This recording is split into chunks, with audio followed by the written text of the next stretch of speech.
Yo, what's good, Spirit Squad? It's been a really long time since I've seen y'all in really any capacity, and that is for a plethora of reasons, the most recent of which is because I just got over COVID, and for anybody who hasn't caught COVID yet, I very much do not recommend 1 out of 10 experience.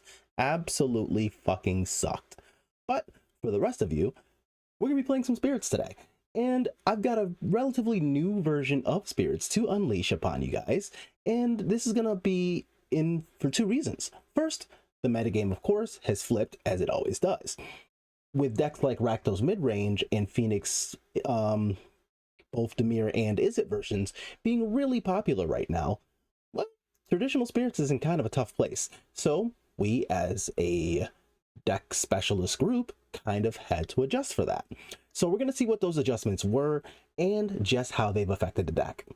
We also have quite a few shout outs to give today. Like, this is a really good month within specifically the Magic space for us. And the 2 biggest shout outs I'd like to give are first going to be to the Spirits Discord for just always being a really mature, fun community who's willing to innovate. And I can't take most of the credit for the deck list that we're about to see today. Most of this was actually a hive mind project that came from the Spirits Discord as an attempt to stop basically flailing arms in figuring out what the hell to do against a very hostile, much more mid-ranged focused format than before. And the second is going to go out to a personal friend of mine, JD, who is quite possibly the best human being on fucking Earth, and actually was nice enough to not only help playtest and brainstorm ideas with, but also sponsor my trip to Regional Championship Atlanta, and it was just an absolutely absurd time. So JD, thank you so much. Also, thanks to being able to go to the Regional Championship, like, listen to this, y'all, a great week. It happened to be my birthday week. My family happens to all live in Atlanta. And of course, it was the weekend of a Regional Championship, most of which I don't typically care enough to go to. But when you combine a birthday week with the first chance to see the family in a while and a tournament weekend all at the same time, really great stuff. And it doesn't hurt that DreamHack is an absolute blast of a convention to go to. If you qualify for a regional championship in the Americas, I very much recommend going. If just for the DreamHack experience alone, great time. If you like nerd stuff in really any way, shape, or form, I think it's going to be worth your time. And you probably wouldn't be watching this video if you weren't into those things. So, I don't know, go to DreamHack. Anyway, let's get into that deck list. See y'all there. So, speaking of DreamHack, another one of the really cool things about having gone to DreamHack is actually meeting quite a few of you. So, we got to smile, shake some hands, check out people's deck lists, and peep some really nice results. Now, specifically in the regional championship, Spirits didn't necessarily have the best, performance. It is what it is. I think that we tuned the deck to be able to combat a lot of what the format was doing, but enough of the format was doing other things to the point where a lot of us just didn't really run into that, hey, I'm gunning for the top end of the metagame, so if I see any Phoenixes, blue-white controls, or Rakdos mid-ranges, I'm putting my foot up their ass. And we just didn't really see a lot of those decks as a whole, so it is what it is. You tune for a big tournament, and you simply face the other decks. That happens, that's variance. But in the 10K that came on the last day of DreamHack, we actually had 2 people on Spirits place in the top 8, with one of them even winning the event. So giant shout outs. And if you're in either my Discord or the Spirits Discord, hey, say hi every now and then, meet up with some champions, discuss the deck. Anyway, let's get right into this deck tech. So as promised, here's today's deck list, and as we see, it's got a lot of the traditional Spirit stuff happening. So we've got 4 copies of Mausoleum Wanderer, 4 copies of Spectral Sailor, and then some flex cards like Brazen Borrower and multi-purpose cards like Spell Queller, all of which are well and good, right?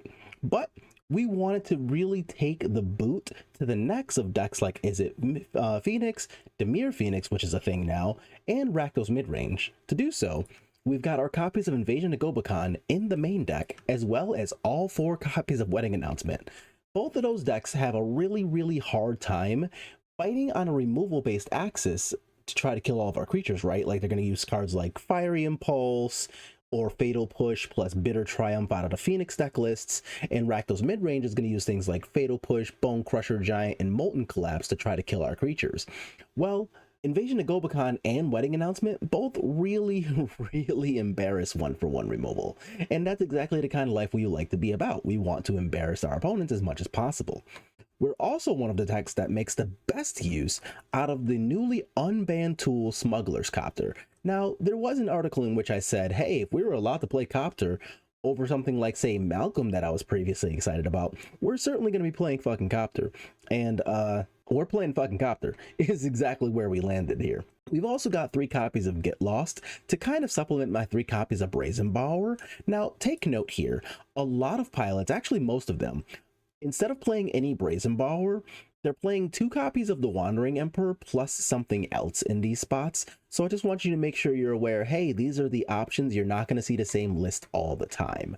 I happen to really love Brazen Bower, especially since my invasions are in the main. So the idea behind me playing it like this is that I can go ahead, bounce some kind of key threat, EOT, play the Brazen Bower, untap, play an Invasion of Gobakhan, and happen to have a conveniently 3 power creature in either Brazen Bower or Smuggler's Copter to immediately kill the invasion in one shot, instead of having to take 2 like you will sometimes with Mausoleum Wanderer and Spectral Sailor, or even a Rattlechains. So that's kind of the reasoning behind that. Wandering Emperor is a hell of a card. She sees play in Legacy. So if you play the Wandering Emperor, I'm not exactly going to pull you over and question you. To make sure we're able to cast all of these 3 drops, preferably on time, we're actually going up to a 23 land deck. And really the only changes here are that we're going to be playing just simply 1 more land than we were before, right? Like, we do have access to Cavern of Souls, which is a relatively sweet 2 of, but since we're only playing 16 spirits in this deck, I think 2 is the absolute maximum I would want to play in this. Remember, we do have a lot of cards that you can't really make much use out of Caverns with. Like, we've got the Invasions, the Get Lost, the various counter spells, Wedding Announcements. There's a lot of non-creature spells in this deck that, even though Smuggler's Copter is colorless, you still have a lot of things that you actually need to respect when building your deck. We've got 2 copies of Basic Island and 1 copy of Hall of Storm Giants. So that's going to be our early and untapped mana base, but remember, we don't need to go so hard on producing double blue as we used to previously, because this deck is not trying to play Curious Obsession. But we are still going to be playing Spell Pierce, even though we're not playing something like a Geistlight Snare. I did still want some kind of 1 mana interaction that either saves our creatures from removal en route to being able to do things like flipping an Invasion of Gobakhan, or simply battling counterspell wars. Decks like Blue-White Control are still very popular, and of course this list is very good against that, thanks to the Spell Pierces and friends. But also, decks like Izzet Phoenix are actually playing Izzet Charm and Spell Pierce in the main deck. So we want to be able to fight those counterspell fights and eventually run our opponents out of the water here. So our sideboard is going to be where I think a lot of the fun lives, and our sideboard is where we're going to be tuning for decks that otherwise kind of murder us. And those are going to be decks like Boros Convoke, Boros Heroic, Mono Red Aggro, all these really hyper aggressive decks. To that effect, we've got 4 copies of Portable Hole, 2 copies of Catilda Dawnheart Martyr, a Lyra, and a Denic. So lots and lots of lifelink and some early removal to help complement all of that. We've got 3 copies of Rest in Peace, and these are primarily going to be for Izzet Phoenix / Dimir Phoenix midrange. I'm sorry, Dimir Phoenix midrange matchups. That's all 1 deck. But it also helps against Greasefang, which, since Spirits has been on a downswing for a while, Greasefang pilots have actually been trying to come out in public again, and we can't really have Greasefang pilots feeling good about themselves. So we're going to put some Rest in Pieces in our sideboard, make them regret ever showing up to a tournament, and we're going to enjoy the fact that we've got Settled Wreckage to help deal with really any kind of creature cleanup on L5 type scenarios. The other 2 sideboard cards here are going to be Dovin's Veto, easily one of the best counter spells ever printed, and right now I don't believe that we want to be playing something like a Mystical Dispute, so Dovin's Veto it is. About Mystical Dispute, the only 2 decks that you really want disputes over another counterspell over are gonna be either spirits or merfolk matchups right now. And remember, both spirits and merfolk just got access to Cavern Souls, so Mystical Dispute doesn't actually solve the problem that you're boarding in disputes for most often.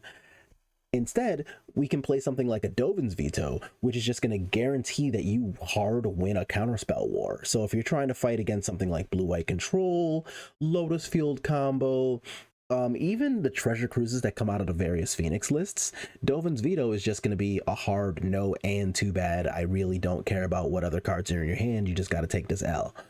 And that's exactly the spot that we want to be in life, is telling people to take the L. So that's going to be our game plan here.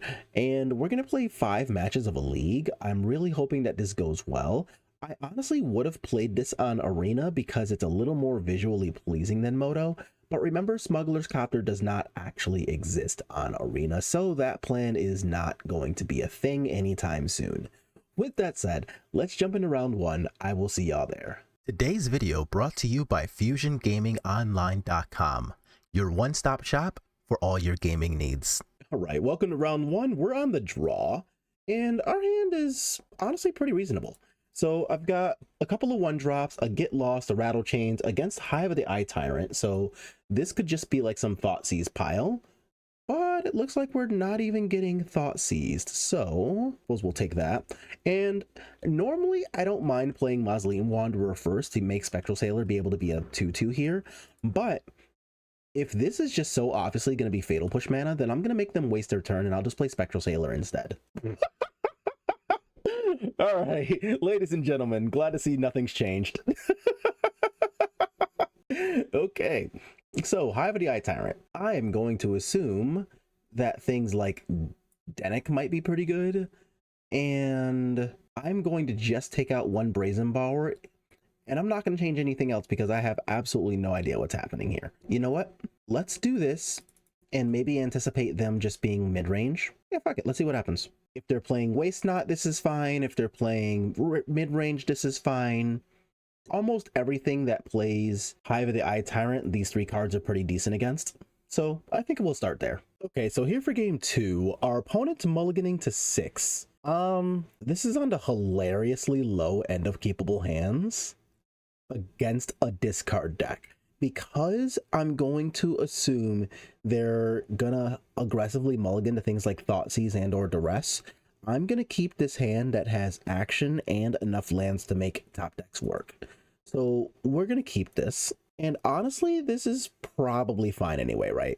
Like, remembering that we're on the draw, it's going to be their 6 cards to my 8 cards. Looks like we were right about Rakdos colors, and we're right about being Thoughtseized. So I don't really care. They can take out the Mausoleum Wanderer. That's all well and good. I can't stop their turn 2 play with the Lofty Denial until I make a second land drop. But we're still doing quite a decent amount of stuff.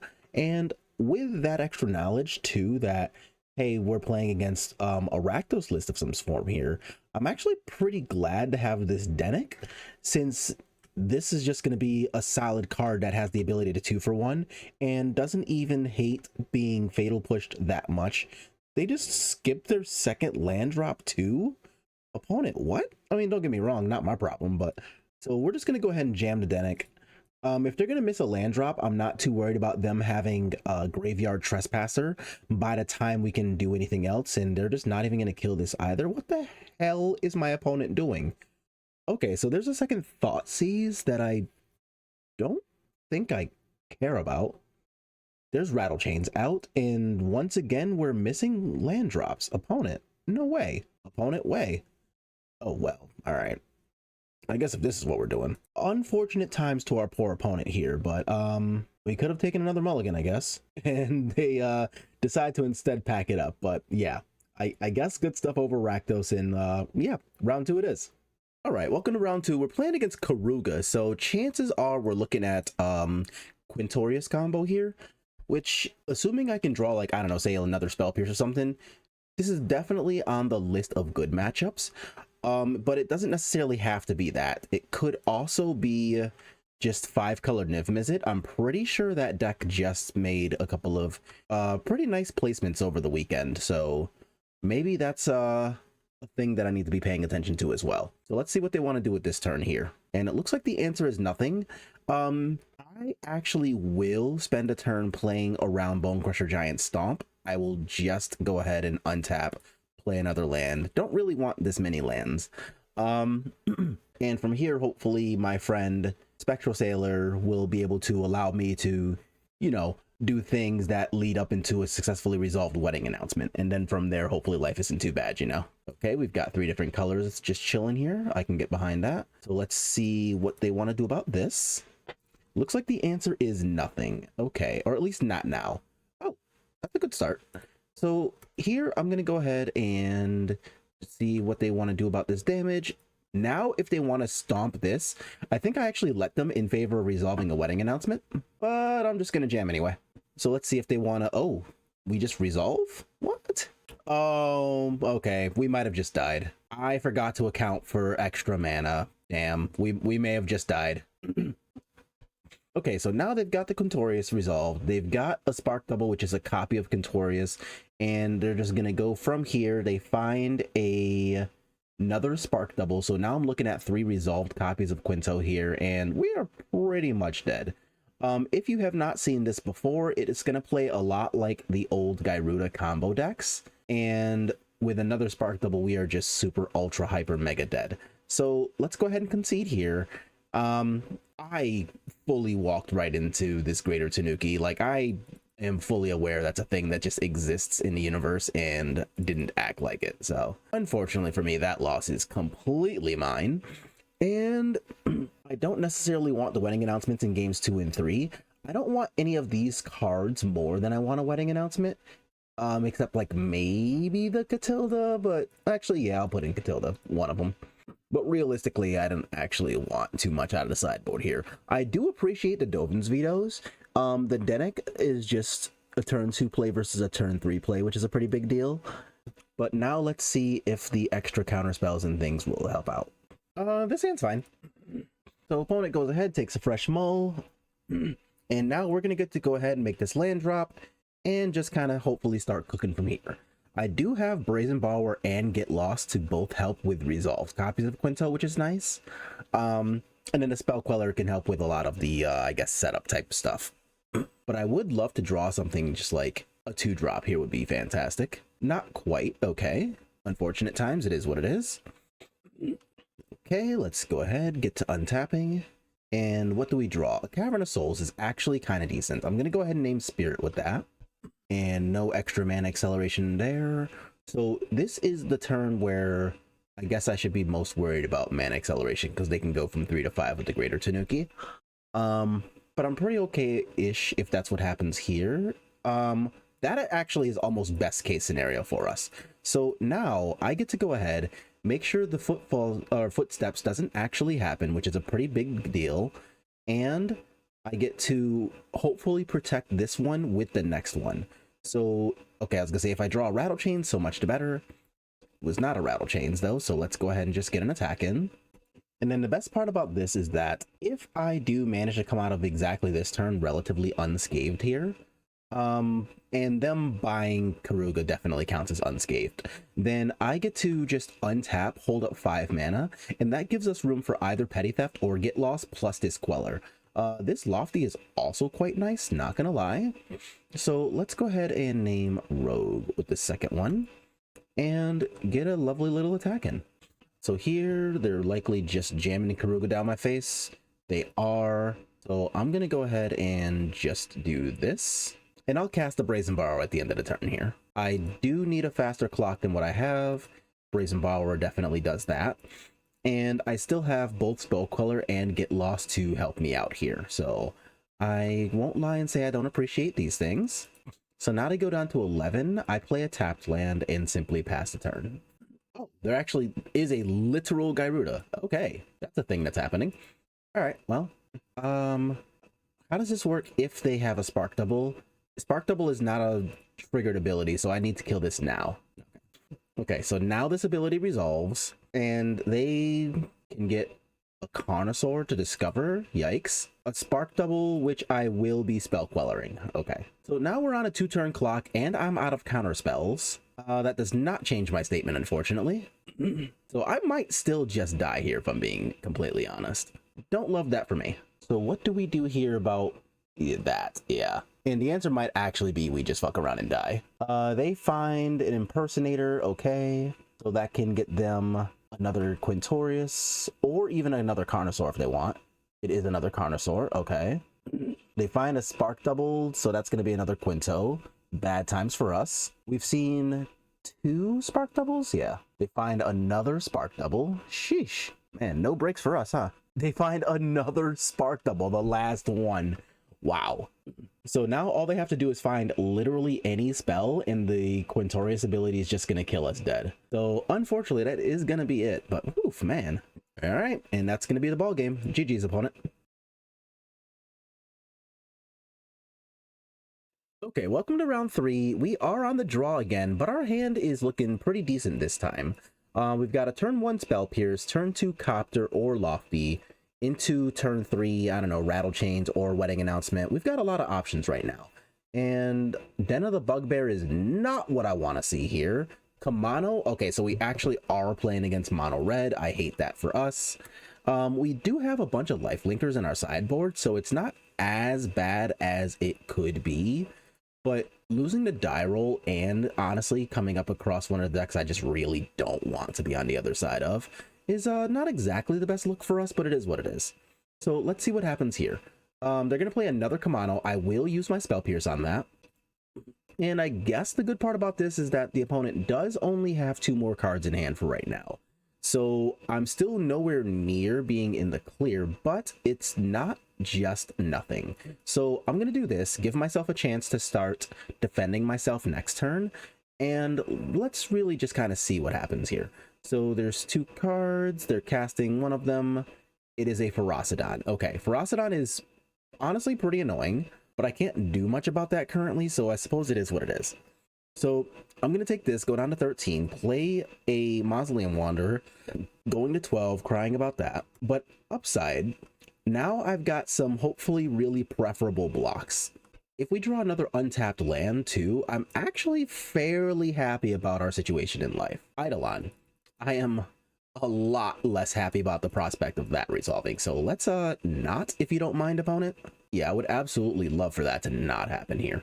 Okay, so I presume they're going to attack with everybody. They do. Okay, so I'm going to do this. And my first block is going to be on the etchings, since I don't have to worry about this being a 3/4 if they cast a spell here. Looks like they are going to cast a spell. It is a Play with Fire on that. So I'm going to pop this to counter to Play with Fire. I still get to draw and discard, which I do in fact want to do. And I want the Spell Pierce the least. Yeah, so 6 is still not great for me though. So how do I get out of this? This is nowhere near actually being good or even half decent if I'm being completely honest, but it kind of is what it is. So we're at 5. If they attack with both of these, I can Smuggler Copter, threaten to block the Soulscar Mage. If they only attack with this, then I'm basically fucked. Yeah, that sucks because of the menace. And putting 2 more creatures in play, unfortunately, will kill me. So will Ramunap Ruins. All right, so that actually wasn't that bad of a draw. We're still pretty dead. I'm going to 1 with the Wedding Announcement creature coming into play. If they do attack with the Ferocidon, I can activate the oh, never mind, we're just dead. We're just dead to the onboard Ramunap Ruins. All right, that sucks. We're also dead to the Ferocidon in our own trigger, so let's just go ahead and pack this one up. And against red, I do have a lot of stuff here. So we've got Portable Holes, we've got Denick, we've got 2 copies of Catilda, and a Lyra chilling over here. So lots and lots of things to do about their smaller creatures. Cards that I don't particularly want include these. Spectral Sailors, not that great here. And exactly 1 Brazen Bower? Nah, that's better than a Wedding Announcement. Actually, I'm going to do something I haven't tried yet. I'm going to put in Settles in one of these vetoes instead of any Wedding Announcements. I think I like that better, actually. Okay, so now we're going to play first, and let's see if this goes better for us. The hand isn't bad. All right, that's a good start. All right, so we're going to start off with one of our Mausoleum Wanderers, and let's see how they want to approach this. Immutable is also not a bad draw. So let's go ahead and lean into that a little bit. So now I get to hold up Lofty Denial and then the next 2 turns, Spell Quellers. So won't lie and say that doesn't feel pretty good. Swift Spear. Okay, so I will go ahead and counter that. Let's see if they want to make another land drop and, I don't know, resolve a Soulscar Mage or something. No, nothing? Okay, well, that's really good for us. Oops, shit. I actually wanted to play it out on white. Because now if I draw into a copy of something like a Catilda, I just like can't cast it. And the life linkers being cast are kind of the entire point of this game plan, so that was definitely a fuck up. So there's the etchings, there's another land drop. Good for them. So they should probably attack first. Yeah, okay. So they are going to attack first, guarantee the damage. I'm not going to Spell Queller to block, even though I've got Mausoleum Wanderer. I'm going to try to use my Spell Queller as an actual 2-for-1 here. Just, you know, kind of put your throat on put your boot on the neck, if you will. So I will Spell Queller the Kamano, and my friend Mausoleum Wanderer can protect in case this is something that's not named a Rending Valley. I very specifically asked for not Rending Valley. Okay. Yeah, I feel like that wasn't exactly a quiet request. I made a very specific request, opponent. Okay, so now we're going to rinse and repeat. They did make the 3rd land drop now, so once again, I will just be taking this damage. Kinda whatever. QQ. Okay, so there's the Kamano again. So I will go ahead and take the 1 from this, go down to 13, and now let's see if they want to follow up with something else. That counts as something else. Okay, so now we get to go ahead and make sure this stupid ass Eidolon doesn't actually happen. And honestly, the Spell Pierce doesn't even look too bad. So I'm going to go ahead and hold back my Mausoleum Wanderer once again, because this will be flipping into another 2/2. This actually doesn't feel that bad. Them hitting a land drop is actually a little annoying. What are they doing here? Oh, absolutely not, if you don't mind. So now they just like can't attack, which is great for us. Hey, about time. I was looking for you a little earlier. All right, so there's my Mausoleum Wanderer mana, and now I can either am I at 13? Yeah, let's just do this and put him down to 8. Okay, so now I can either just cast the Brazen Borrower if stuff starts to look really good, or I can Spell Pierce plus Petty Theft, and I don't necessarily hate the idea of that either. They can attack me all the way down to 7. With the way my hand is currently set up, I don't think I care that much. Okay, I was gonna say obvious exceptions exist if they want to do something like, I don't know, Embercleave or some bullshit. They will get away with that. That's fine. A Mountain and a Soulscar Mage are not really things I care about, so I don't know, go off, I guess. And here I'm gonna go ahead and Petty Theft the blocker, and looks like they're off it. Cool. So we're gonna go to game 3, and I'm not gonna change anything here just because I'm on the draw. We're just gonna resubmit. The hand is fine, actually. Yeah, this is all right. Not great, not bad. I have a way to deal with this, a painless way to deal with it now. Perfect. And if they just want to spend this turn, I don't know, casting Eidolon or something. Okay, Swift Spear into a Monstrous Rage. Okay, so here I have a choice. I now have a palatable choice. I can get lost that and then Petty Theft something else that wants to use the map tokens later. I can just resolve Dennick now. I actually think I am just going to resolve my Dennick now. Like, yes, if they Rending Valley it, it sucks. I take 3, I cry about it. But, like, I'm already not currently beating a Rending Valley with this.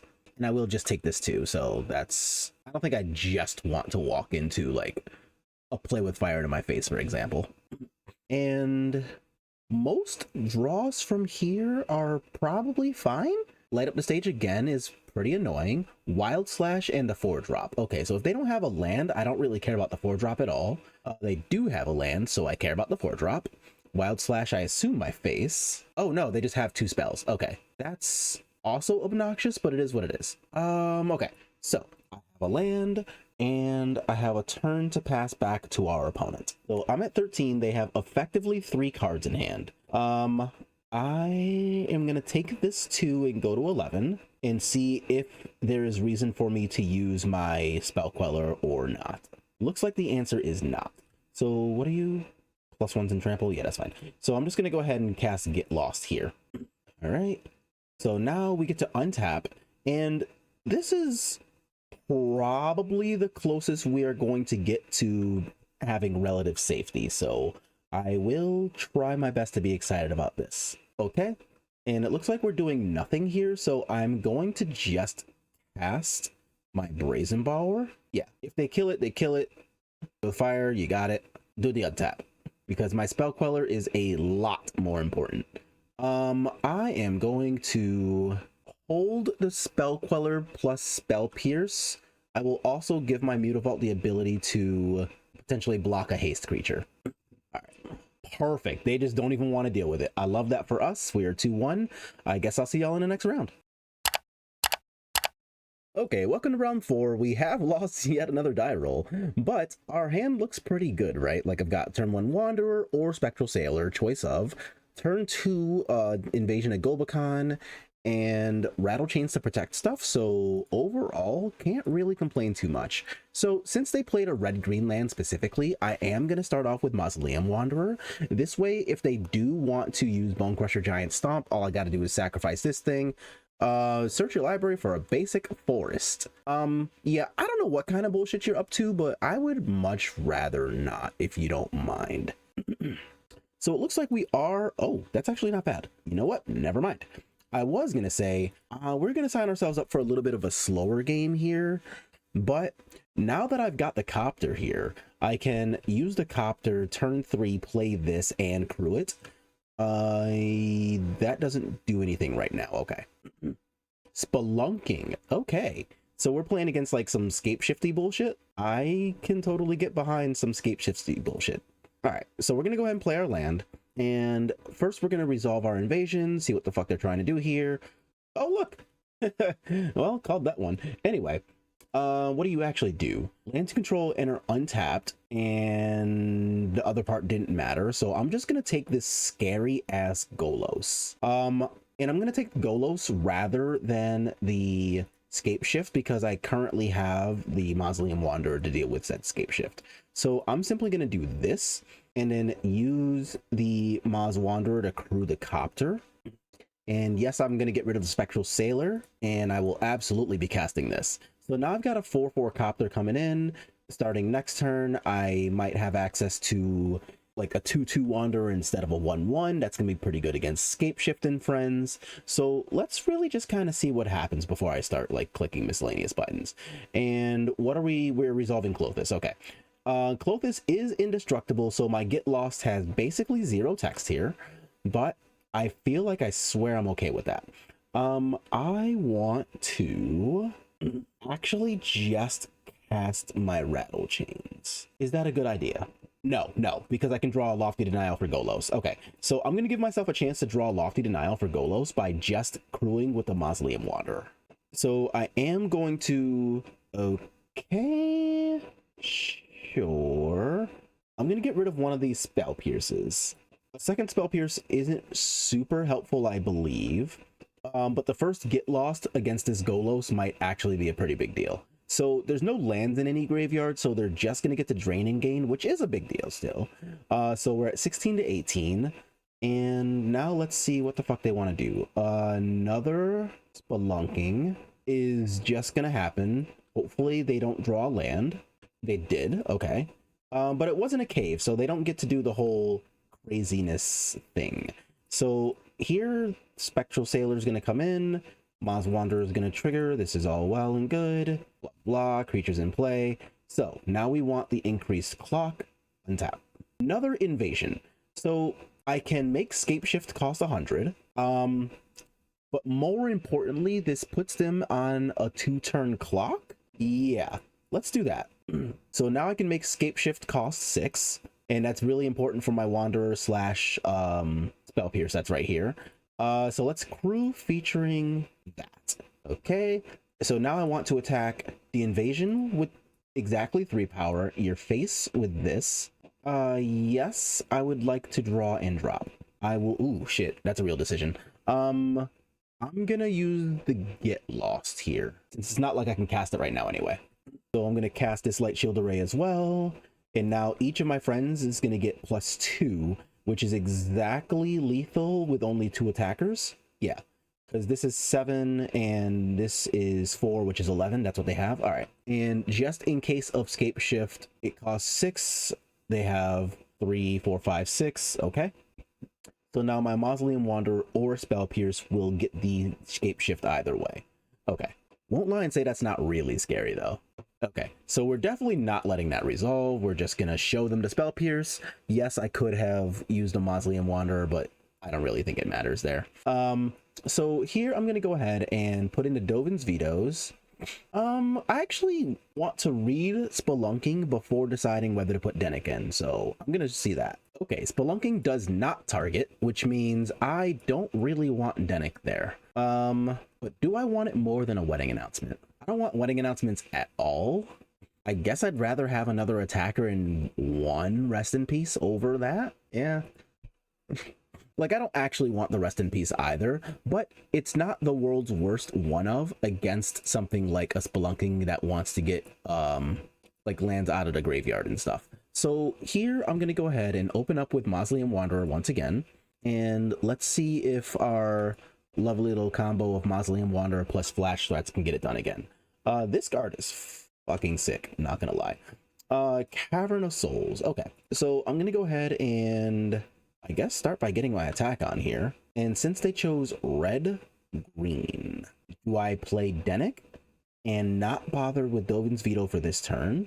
Or do I just hold up the combination of Dovin's Veto plus Rattle Chains or Spectral Sailor or something? I think I am going to cast the Denick. So the reason here is that if they have exactly untapped land plus Spelunking, sure, you got me. But if they're just trying to cast the 3 mana, any 3 mana ramp spell, like say Beanstalk Giant or any of those types, then Mausoleum Wanderer helps that. Fable is a pretty good reason to have wanted to hold that back. Oh, that's not bad for me, actually. Okay, I'm gonna do this because I want to lie and say that I might have like a Spell Pierce in hand. So, oh, my Lanta. Okay. So we've got Big Perp, we've got Clothis, 2 more Fables, and a Scapeshift here. Okay. That's a hand. God, I think I'm actually just supposed to take one of these Fables. That's kind of nuts, but it is what it is. So here, I'm going to go ahead and attack the invasion with both of these, see if they want to block or anything. If they don't want me to flip, they have to throw away the token, and it looks like that is what's going to happen here. So okay, so now I get a bunch of lovely little triggers here, and they do get to loot and use a bunch of mana this turn, so won't lie and say that's not scary. They discarded both Clothis and Big Perp. Okay, so here they can go ahead, attack me. My Spectral Sailor will not be able to trade with it in combat, so I'm just not even going to bother there. And they will most likely just use this opportunity to resolve the second Fable. Oh no, they're going to resolve the Spelunking. Okay. Draw. Oh, you know what? I didn't even read this right anyway. It was from hand to battlefield. I thought it was graveyard to battlefield. Okay. Well, Rest in Peace is even worse than I thought it was. So they've got 5 hand, a second Echoing Deeps doesn't actually do anything for them. Okay. So here I'm just going to resolve my Spectral Sailor, do the untap. And now that we've got 4 lands, I'm going to have access to both Rattle Chains and Dovin's Veto, which I love. So let's go ahead and get an attack in. 23 down to 17. So this takes my total power from 6 to 9, which is a 2-turn clock again. And since I have the counterspell for the Scapeshift here, I'm still concerned, but nowhere near as much as before. Unless this is just going to be something like, I don't know, say a freaking, oh, what's the worst thing that could happen? I don't know, like an Atrax or something. That would obviously suck something fierce. And you require 10 mana. Okay. They're going to Thought Seize me. Okay. I'm going to use that opportunity then to go ahead, put my friend Rattle Chains into play. And now my Mausoleum Wanderer is going to be a 4/4. So if it needs to counter something, it'll be able to do that. And because I know that my only card left is a Hall of Storm Giants, I'm going to allow them to take the 2 damage, go down to 15. 4, 8, 9, 10, 11, 12. Okay. Actually, no. Since it doesn't change the number of turns my clock is anyway, I should probably make them mind their business. So if you want to guess at whatever this last card is, go nuts. And they're going to cast the other Fable, which I guess is allowed. A Mutavault is not a great draw if I'm being completely honest, but it is what it is. So let's go ahead and attack here. 1, 2, 7 guaranteed goes through. And then this gets power, this gets power, this gets power. So I've got 10 in the air next turn. Okay. Nothing cute for me, unfortunately. 3, 7, 8, 9, 10, 11. Yeah, all right. So I'm gonna go ahead and put the Mutavault into play here. Watch all my guys get a little bit of power. The important one being the Mausoleum Wanderer, since it can still be used as a counter spell, and they would have to pay for additional mana to do their stuff. As of right now, they can have a max of what? 1, 2, 3, 4, 5, 6, 7, 8, 9, assuming a land drop and 2 attacks. That is enough to resolve this through this, which hopefully is irrelevant. So there's the land drop we mentioned. Okay. Okay, so here's their combat step. I assume we're attacking for, oh, we're attacking with all 6. Okay, so we're just doing shit. Whatever. I go down to 17. I'm not going to use my Mutavault to block this. Okay, so they are in fact casting the Scapeshift with 5 mana left. Okay, so I'm going to go ahead and use my Cavern of Souls to draw a card, see if I can draw either a Spectral Sailor or a Spell Pierce. I can't. But they're at 6, so I think it's still right to just make them pay the 4. I don't necessarily know how many forms of shenanigans they can do with this right now, but we're gonna find out. Oh, these are all caves. Nope, never mind, that doesn't do anything. So Sunken Citadels make for a mega crap ton of mana. These make life and mana. These all get untapped. You can't use this because you don't have 10 mana yet, right? Add 2 to do the thing. Okay. Oh no, these get to go get mountains. Oh, that's gonna be pretty good. So now they can actually activate the world tree, and I'm pretty sure one of the gods gives everything haste. Oh no, we're in main phase 2, so I don't care about that. I mean, I'm still fairly scared of how much bad shit could happen here. Like, they get to activate the world tree, put a shit ton of gods into play. So there's a perp already in the graveyard. This doesn't do graveyards. Yeah, only library. Oh, no. Perp's still there. There's another perp. Okay. Wait, there's 2 of them? Oh, this is the one that I was thinking of that gave haste before, but okay. 1, 2, 3, 4, 5, 6, 7, 8 is not 9 triggers though. Oh, can I just not count? Whatever. All right. That does not change anything about how I'm approaching the next couple of games, so we're just gonna resubmit. Okay, so now we get to be on the play, and our hand is again not the worst. All right. And they're taking a mulligan, which I definitely love for us. So here I'm going to start off with the Hallowed Fountain, because I do want to give myself the ability to maybe play a copy of, Dovin's Veto if I draw another appropriate land for it. If I don't, then I can still at least Spell Pierce with this plus Cavern for Spectral Sailor, and that's still okay. And it looks like that is in fact going to be our game plan. So I'm going to just do that and get an attack in. If they don't do anything I care about this next turn, then I can resolve Rattle Chains and make the most use of my mana, which still doesn't suck. Glimpse the Core. Okay, so I will be Spell Piercing that, and this is what I'm going to call some really wishful thinking. If I draw a land, I can... Never mind. I was going to say, if I can draw a land, then I don't mind using it to Spell Quell a copy of something like a Spelunking here. But I guess I'll just resolve my Copter and loot towards lands and at least try to achieve the same end goal there. There's a Fable. Okay. Well, I would have loved to Spell Quell that as well, but I guess that's not in the cards. Anyway, things that are in the cards include a lovely little attack for 4, and I want to use that and drop this Spectral Sailor. Yeah. Okay, so they go down to 12, and I can finally cast my Spell Queller, which is nice.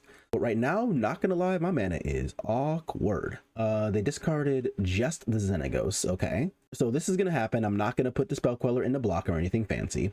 If they go like land Golos, I hate that for us. Another Fable, I will Spell Quell that. Move it. So if this Mana Confluence or Treasure Chest is like a Rending Valley, then so be it. But otherwise, my Mausoleum Wanderer is going to try its best to protect us right now. From a Mana Accelerant. I legitimately think I should do that. So I'm going to go ahead and counter this Glimpse the Core, and just try to keep them under as much wraps as possible. A Get Lost is also not that bad for a discard.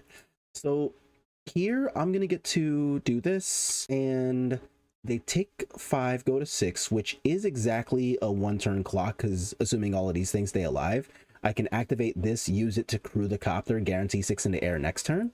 All right, And I will be using this ability for a tapped land. Great. I want to get rid of actually a thinker. I think it actually is the Dovin's Veto. Okay, that might backfire later, but I can't cast it right now, so I am just gonna give myself a chance to win the game next turn. Okay, back to beginning of combat. This is all well and good. I am not going to block or anything cute, so they can have their 5, potentially 6 mana. Okay, Overlook takes them to 7 life, which is actually a fairly big deal. 2 cards in hand for them. Okay, I'm going to put in the Rattle Chains. So this is going to be a chance to give myself lethal once again, and it looks like it works. All right, cool. So we are 3-1. Let's see if we can't salvage this league with a nice 4-1 next round. See y'all there. Be sure to check out additional content from myself, Nikachu, the Commander Cookout, and others at themanabase.com. All right, round 5 is here. We are back on team no die rolls. I love that for just us. And our hand against Yorion doesn't even feel that bad, right? Like, I've got a turn 1 drop, a Lofty Denial, and then some pretty sweet follow-ups with Wedding Announcements and Brazen Bowers. So can't really complain too much, and a Rattle Chains is almost just like icing on the cake here. So I'm gonna go ahead and wait until EOT to play the Spectral Sailor, because I actually do not care if they want to counterspell this. Or actually, no, that's not even all the way true. I actively want them to use a counterspell on this. Yeah. All right, sick. So that slightly backfires if I manage to draw, say, a copy of something like a Invasion of Gobakhan, and I can't use the Spectral Sailor to attack it. But now I got a counterspell out of their hand, and the fact that it happens to be one that, you know, also doubles as a land might potentially come up later. Like if they miss their 5th or their 6th land drop or whatever, then I'm not exactly the saddest about this. So here, I'm just going to go ahead and resolve my first Wedding Announcement and really just kind of hold up a bunch of interaction after that. If this is not a Spell Pierce, I'm pretty happy. If it is, then I'm sad. Okay, good. Won't lie and say I wasn't at least a little bit planning on being sad there. Okay, and Otawara is also not bad, because now I can defend myself against something like, say, a Teferi, while still, like, actually doing my thing for the most part. So I'm going to go ahead, just get my attack on here. If they want to Shark Typhoon cycle, so be it. Looks like that's not what's happening, and I'm not going to press any buttons. I'm just going to let my first Wedding Announcement do the trick here. If I draw more lands, then that's when I'll start worrying about the second one. I will also just allow that to happen. That's fine. So the trigger's already on the stack, so I'm still going to get my token here. They should have done this in my second main phase. There are technically reasons why you don't want to do that, but fuck them reasons. So that's kind of where we're at right now. All right, what are we doing with all this mana? Temporary lockdown. Don't mind if we don't. Think step, actually. I think I should actually use the Lofty Denial here. So doing it like this allows me to resolve Wedding Announcement number 2 and hold up a Spell Pierce. Oh shit, I didn't have a flyer. Never mind, I'm just bad. Okay, don't mind me, we just suck. Okay. Well, that actually is kind of helpful. So now I can use my map tokens here to draw land. Okay. Mausoleum Wanderer can go to the graveyard. Okay. Oh, that's not the first time I've done that. That's not the last time I'll do that. So I'm going to draw something other than a Mausoleum Wanderer right now. And another Brazen Bower is actually not that bad. So here they can go ahead and get away with casting something like a Farewell. They could even just like, hopefully not, but they could resolve with a Fairy. They're going to Field of Ruin my thing. That's actually okay. I do have another basic island to grab. And March. Oh, that's actually fine. So now they only have 1 card in hand. I've got my 2 Brazen Bowers. Don't really care about this Darker Wastes. But I get to start attacking for 3, which is fine. And it's not like I'm under really any kind of pressure or anything silly. So yeah, I think I'm still fairly okay with this. Not great or perfect by any stretch of the imagination. Another land, not a fan. So I'm holding out the Brazen Bowers just in case opponent wants to come at me with a copy of something like a Shark Typhoon. I do want to be able to guarantee that my cycles will be good here. So they can just start scrying, which is pretty annoying. But I can't really do much about the scrying. And they are at 10, which is something to kind of take note of here. They put 2 cards at the bottom, which means those cards were not sweepers. And I think I'm going to just untap. I don't think I need to press any buttons. A Spectral Sailor is actually incredibly good if I can manage to resolve that. Okay, so there's a Shark Typhoon. And before blocks, I am going to attempt a Petty Theft. Now, they held up 2 mana, so I can assume there's a Dovin's Veto, but that is why we kept the second one anyway. So, yep, still fuck off. And I'm going to play this, and they're at 7. So, in some mythical, magical universe in which I actually just get to resolve Brazen Bower and Spectral Sailor without anything too terrible happening to either of these things, then I actually just win the game on the spot. That's Xaxes. But I expect this to catch the business end of like an Absorb. No, I'm not walking you into another Jawari Disruption, so I'm just going to untap. A Rattle Chains is not great, but I'm hoping to God they don't have another fucking Typhoon. Fuck. Of course they have another Typhoon. Okay. Sucks to be us. So they block the 3/1. They take 3. They go to 4. And I'm going to resolve this now. Oh, fuck. I could have just... Oops. Whatever. Mistakes were made. I could have simply played the Spectral Sailor before blockers, drawn a card, and tried to hit either a Get Lost or a copy of another Petty Theft, because I do have one more that's still in the deck somewhere. So if they attack, that means there's a sweeper. If they don't, okay. Another Wedding Announcement is not necessarily an ideal draw here. So what happens here? I can flash in Rattle Chains. If they counterspell, that gets a card out of their hand. If they respond by removing Spectral Sailor, then I can attack for only 3, not 4, so I should untap. So Mausoleum Wanderer is not a bad draw. Let's go ahead and see what we can draw here. A Mutavault is also not bad. So they can just block the Spectral Sailor, take 3, go to 1. And I will allow them to do that, okay? And now I am going to test the waters with this. I understand this takes the shields down on protecting my Mutavault. Hallowed Moonlight. Okay. Yeah, that's fine because I'm not putting a creature token in play anyway. I'm drawing a card. Damn it. There's an Absorb. Okay. That actually sucks. Yeah, all right. It is what it is. So now they can Field of Ruin and Mutavault 2. Yeesh. No breaks for us, huh? All right. So the upside here is that they are only drawing up to having 2 cards in hand. So if we have to look for a silver lining, there it is. Teferi is not a silver lining. They're going to draw with Teferi, which means they have something in hand that does something relevant. I mean, I'm going to try to resolve this, so let's see what happens. Is this another counterspell? Oh no. Okay, it is. Boo. A Copter. That's actually not that bad of a draw for me. So I can put you into play, cry about it if Teferi wants to tuck the Copter out of play here. And now I've got to watch out for this Hall of Storm Giants on top of everything else too. Yikes, that sucks. Oh, they just put Yorion into play too. They're gonna put the Wanderer on. Okay, don't love that. Yep. So now they can, if they want, reset to Teferi's loyalty to 5. I guess it's good that that is not what this game is about, but it doesn't mean I have to enjoy it, I guess. So Teferi comes back. There is no... A Lofty is not what I wanted to draw here. Shit. I legitimately think it's time to just pack it up and go to game 2. So we're going to do that. We're going to go to game 2. So against them, I want Vetoes, I want Denick, I want Catildas, and I don't necessarily want what? Don't necessarily want Get Lost, and I can take out 2 copies of a something. I mean, Wedding Announcement is pretty good against them. Actually, no, it's just straight up better than Catilda. What the fuck am I doing? That wasn't really up for debate. I almost flubbed that. We'll just take out just the removal spells for these 3 things, and I'll be pretty happy about that. So here, I would love to see like an early hand that wants to take advantage of an invasion of Gobakhan. We don't get that. Instead, I get a Rattle Chains plus 2 Wedding Announcements hand, which honestly isn't even bad. So I don't have a turn 1 play or an invasion, but I do have a pretty palatable turn 2 play followed up by a good turn 3 and turn 4. And my only job with these then is what? To evade a cop. Oh man, you're late.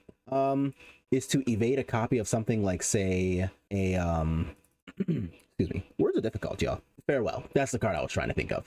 So what I'm going to do here is, in their upkeep, I'm going to go ahead and play this Rattle Chains. If they have exactly a Mystical Dispute for this, then that's fine, because playing Dispute taps them out of almost every other counterspell that could want to target this. So realistically, we're looking at just like a tapped land here.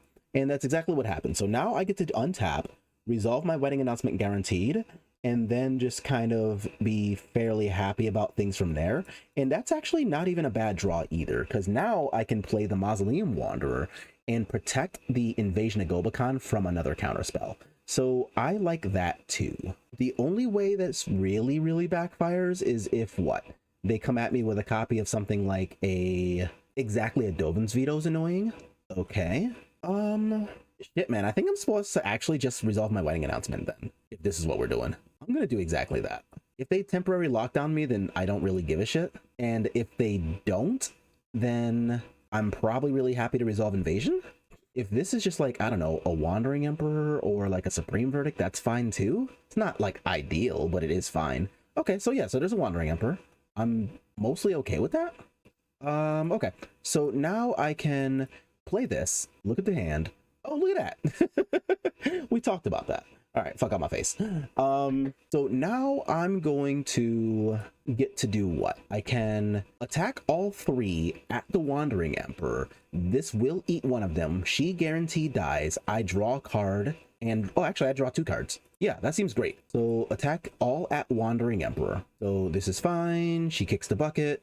I will not be running Spectral Sailor into a sweeper if I can avoid it. So now I've got 2/2 tokens and 2 more cards in hand, neither of which were counter spells, but it's still better than nothing. There's a Field of Ruin. Okay, understood. You've got Vigilance, not much to do about that. And what are we doing? Are we just buying Yorion? We are casting a Lockdown.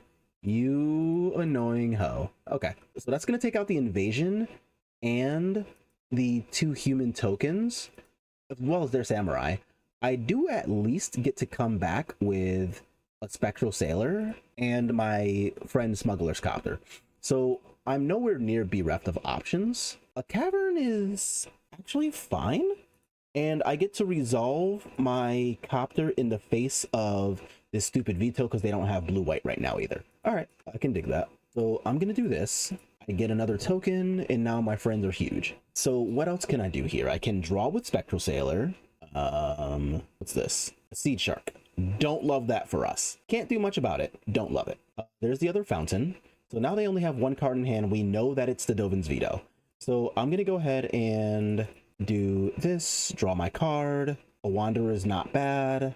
A Mutavault is actively great. And I'm going to crew the Copter with this and just get my attack in safely. Yeah, all right, let's do that. Now, if I draw Rattle Chains, that's especially good for protecting my Mutavault from Field of Ruin. So yes, I would love to loot. Hey, let's go! All right, well, that was pretty good. So now you can block the 3/3, take 5, go to 13, and I am going to resolve you.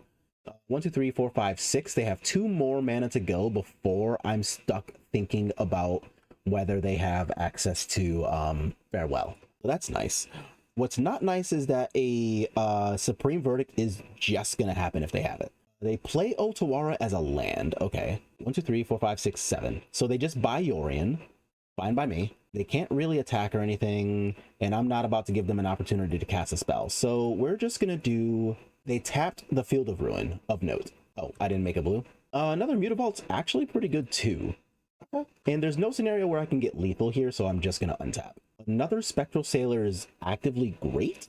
So what do I want to do here? I'm going to activate this Mutavault with this land. This is the one that just came into play. So now I get to crew with the one that just came into play and animate you. And now if they block 5, they're taking 3, 6, 9, 10, 11, 12, 13. That's Xaxes. Fuck yeah. All right, sick. And I will not be looting this time if you don't mind. All right. So now we get to slide over to game 3. There is nothing I want to change? Question mark. No, I will take you out for a Get Lost. And I'll take one of you out for another Get Lost. So specifically on the draw, I'm a lot more worried about cards like Temporary Lockdown resolving, and I'm a lot more worried about cards like their Jawari Disruption / Censor being able to tag my Sorcery Speed Wedding announcements. So this, yeah, that's a hand. All right. So once again, I've got a 1-drop Mausoleum Wanderer, a 2-drop that I can cast into Smuggler's Copter, and then the combination of Rattle Chains and or Spell Quellers feels pretty good after that. So if this is like a Dispute, then whatever. Yeah, like a Dispute's certainly annoying, but like I didn't have a Cavern, so it is what it is. And we are tapped, which means I'm gonna resolve my Copter now. Okay, I was gonna say, if I get got with the fucking Spell Pierce, then so be it, opponent. Yeah, fucking got me. Okay, but Get Lost is actually pretty good if I end up coming across a copy of something like a Temporary Lockdown, or even like a Shark Token or a Teferi. Like, I'm pretty happy about Get Lost on the draw here. I do still want to have some form of action start happening here, so I will just jam out my first Rattle Chains to help try to make that happen. If they come at me with like an Absorb or another Dispute, that's fine. Got to get these things out of their hand at some point anyway. And a Mausoleum Wanderer is actually pretty good. So I am going to play you first. And let's do this. So I will draw and drop. Let's see what I get. Another Copter is not a card I particularly want right now. Don't get me wrong, the Copter certainly doesn't suck, but that is not super high on the priority list. I don't want to have enough creatures in play to crew a second Copter. That only plays me into something like a Supreme Verdict, whereas right now I'm playing fairly well around it. So instead of doing any of that shit, I'm just going to go ahead and do an untap, actually. I'm not going to do anything else. A Sailor is actually kind of good. So let's go ahead, crew again, and attack. Yes, I would like to loot. A Lofty Denial is really good. It actually means that I don't think I want the Rattle Chains anymore. As good as Rattle Chains is, I think I valued being able to counter like a Teferi or like a crazy juke into something wild like a Dream Trawler. I would much rather be able to deal with those instead. Field of Ruin, I don't have a Mutavault or anything, so that's fine-ish. Buying Yorion is also whatever. So now I'm going to try to resolve my Spectral Sailor. It looks like it is in fact going to resolve. I'm just going to untap then. A Brazen Borrower is really good. So that helps me to play around a Shark Typhoon token, which is probably like number 1 or 2 on my list of nightmares. So let's go ahead and do this. Loot again, looking for a land, not finding a land. Okay. I want to get rid of the other Spectral, as good as it is. Wow, okay, can't believe I'm saying that, but here we are. I would actually rather have the Get Lost in hand than a second Spectral Sailor, despite how incredibly good that card is in this matchup. Are we doing anything with the mana? We are not. Okay, so now they have 7 mana, which is good enough for, like, I don't know, Farewell plus a Supreme Verdict. Okay, so I can Spell Quell the Supreme Verdict, and I believe I should try. If this is like a Mystical Dispute, that sucks a lot. If it's an Absorb, then I get to do this. Okay. So that felt really good, obviously. And a Seachrome Coast is not exactly the untapped land I was kind of hoping for here, or the Invasion of Gobakhan, but it is a nice discard for the Copter at very, very minimum. Okay. I do not want to touch anything here, so I'm just gonna let this rock. Yeah. So now that Supreme Verdict has been dealt with, hopefully they don't just have like a fucking second one. That would be awful. And I'm not gonna get cute and try to like, oh, that's really good for me, actually. All right. So now we're gonna try to go for lethal. Let's see if we are allowed to make that happen. So I've got 2 counter spells. I also have 2 removal spells for a shark. Otawara is not something I can do anything about. Okay. All right, so we get our attack on. Hopefully it's not fucking Iganjo. Okay, good. Not Iganjo is exactly what the doctor ordered. So do I want to risk playing Copter? No, but I think I will risk playing the Mausoleum Wanderer. Okay, sweet. So I am pretty glad that, of course, the Wanderer didn't catch the business end of an Absorb and put my opponent up to 6. But, oh, we're just casting Yorion? That's fine. I don't really give a shit about that. Yeah. And I don't have any cards they own, so this doesn't do anything. And here, I get to cast Get Lost And if they have Dovin's Veto, then I untap and Brazen Borrower. They stick 4-1. All right. All right. So that was our league with the new version of Spirits. This is what Spirits should look like for most of 2024. Where we're going to be playing a lot more of a mid-rangey style, trying to beat up on decks that are doing the most common things in Pioneer. So that's going to be like the Phoenix decks, the Rakdos mid-range decks, the blue-white controls, all of those decks of the world, while still keeping a little insurance against all of the combo things. And we actually saw in one of our rounds earlier against Quinto combo where, you know, we had the ability to draw the counter spells needed to just make sure that we didn't get comboed out. But let's keep it 100 right quick. Both of the games that we lost against Quinto combo were games that I could have prioritized cards differently to win that matchup. So in the turn where they decided to cast, they cast what? Karuga before they cast Gyruda. I cast a Lofty Denial on the Karuga, and I am fully aware that I simply did not have to do that. I could have let them hit me for 5 a turn and then just like dealt with that on my own time. Fully aware. What happened that turn was that I decided that the clock I was presenting at that time simply wasn't enough to race a 5-4, and in retrospect that certainly backfired because obviously they resolved their combo piece with them being at 4. So I could have just, you know, given myself the extra turn to finish really attacking them and just kind of get the game over with. And instead, they got to combo out and kill me instead. So I am fully aware that I did that. Something else happened that I don't remember in the game 1 as well. And I could have played something else differently there too. I don't remember what the thing was. So if one of you do, feel free to let me know in the comments.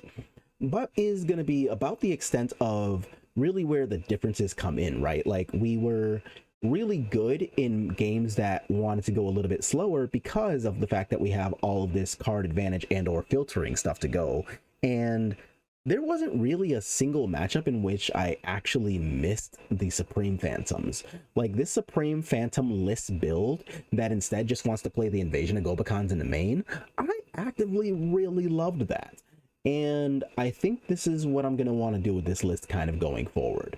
And the only real downside here is that because we're not playing the Curious Obsession part of the deck, I don't miss Curious Obsession itself, but I really miss 1-mana Geistlight Snares. So that's going to be the trade-off that you make when you're playing cards like Lofty Denial and Spell Pierce instead of Curious Obsession and Geistlight Snares. So that's just one of those things, hey, you know, take notice that this is going to be a thing that you're missing out on because of the way that you constructed your deck.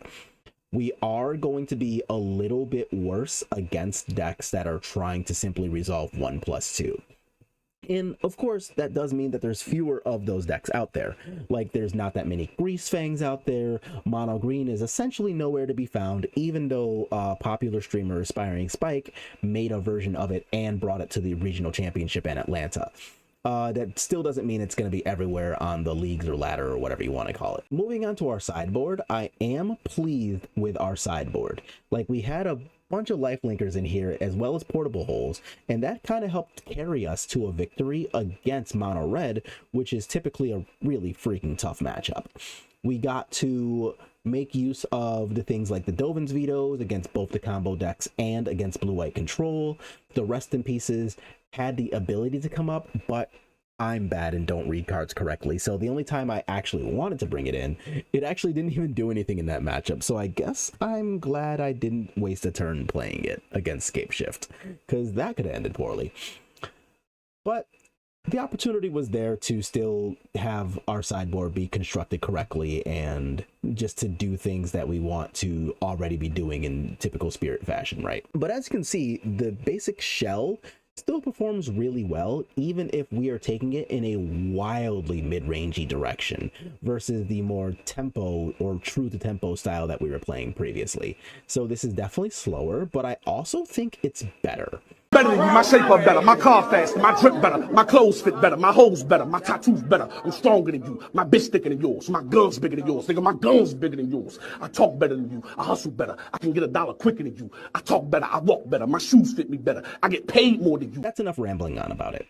So that's going to be our list for today, and this is what we've effectively been doing for the last month or so over in Spiritland. So is this a version of the deck that you like? Do you like this mid-rangey take on it? Or do you think that something like a Curious Obsession Geistlight Snare package is still the thing to be doing in Spirits? If you're playing mono blue Spirits instead, you of course don't have access to things like Wedding Announcement, but maybe you started playing things like Smuggler's Copter and or Reckoner Bankbuster in those spots. If that's what you're doing, are you still playing Curious Obsession and Friends? I'm curious to see what the mono blue pilots are doing because I haven't really been playing a lot of mono blue. But once again, I'm said that I was done rambling and immediately decided to ask another question that led to rambling. So I don't know, good job me, I guess. Anyway, I guess I'm just excited to finally play some Magic with y'all after far too long of missing that. But that is going to be the content for today. If you like what you watched, as always, make sure to click the like button and let me know. Subscribe to the channel if you're new. I always love having new people. We're almost at 2,000 as well, so good stuff there. But I'll see y'all on the next one.